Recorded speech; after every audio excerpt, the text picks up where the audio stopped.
പത്തനംതിട്ട മലയാലപ്പുഴ പഞ്ചായത്തിലെ 2ാം വാർഡിലെ ജനങ്ങൾ യാത്രാ ദുരിതത്തിലായിട്ട് വർഷങ്ങൾ പിന്നിടുന്നു. സ്കൂൾ കുട്ടികളും അംഗനവാടി കുട്ടികളും അടക്കം സഞ്ചരിക്കുന്ന റോഡാണ് പൊട്ടിപ്പൊളിഞ്ഞു കിടക്കുന്നത്.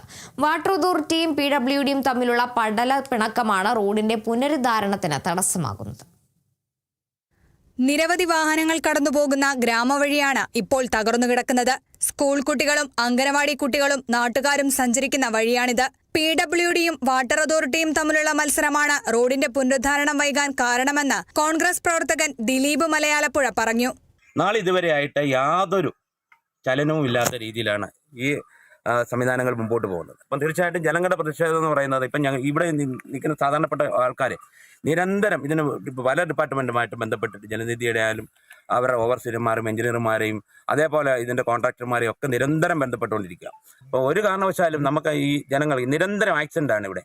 നമ്മുടെ അംഗൻവാടിയൊക്കെ ഇവിടെ നമ്മുടെ ഈ പ്രദേശത്ത് വർക്ക് MLA റോഡ് പണിയുന്നുണ്ടോ ഇല്ലെന്ന് അദ്ദേഹം പണിയുന്ന റോഡുകളെ കുറിച്ചൊന്നും ഞാൻ ആധികാരികമായിട്ട് സംസാരിക്കില്ല. അദ്ദേഹം പണിയുന്ന റോഡുകൾ അതേപോലെ അതേ ജനങ്ങൾ തന്നെയാണ് ഇവിടെയും താമസിക്കുന്നത്. സാധാരണപ്പെട്ട ജനങ്ങളാണ്.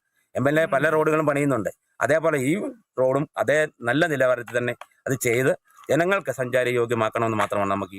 ഇവിടെയുള്ള ജനങ്ങൾക്ക് രോഗങ്ങൾ പിടിപെട്ടാൽ വേഗത്തിൽ ആശുപത്രിയിലെത്തുവാനും വൃദ്ധരായവർക്ക് കാൽനടയായി സഞ്ചരിക്കാനും കഴിയാത്ത അവസ്ഥയിലാണെന്നും പ്രദേശവാസി പ്രസന്ന പറഞ്ഞു.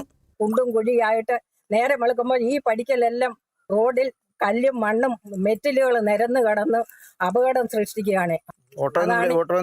ഓട്ടോ വിളിച്ചാലൊന്നും വരുന്നില്ല. കുട്ടികളെയും കൊണ്ട് പോകാനും നടക്കാൻ വയ്യാത്ത ബുദ്ധിമുട്ടുള്ള അവസ്ഥയിൽ അനുഭവിക്കുന്ന ഒരുപാട് പ്രായമുള്ള ആൾക്കാരുണ്ട്. അവർക്കൊക്കെ സഞ്ചാരയോഗ്യം അല്ലാത്ത രീതിയിൽ തീർന്നിരിക്കുകയാണ്. അത് എത്രയും പെട്ടെന്ന് അതിനൊരു പരിഹാരം കണ്ടെത്തണമെന്ന്. കാറുകളും ഇരുചക്ര വാഹന യാത്രികരും ഇവിടെ അപകടത്തിൽപ്പെടുന്നത് സ്ഥിരം കാഴ്ചയാണെന്നിരിക്കെ കോന്നി മണ്ഡലം മുഴുവൻ വികസനങ്ങൾ വാരിവിതറുന്ന MLA ജനീഷ് കുമാർ മലയാലപ്പുഴ പഞ്ചായത്തിലെ ചാങ്ങോലിക്കൽ കരിമ്പാറ ഗ്രാമീണ റോഡ് കണ്ടില്ലെന്ന് നടിക്കുകയാണെന്നാണ് ആക്ഷേപമുയരുന്നത്. Kerala Vision News, Pathanamthitta.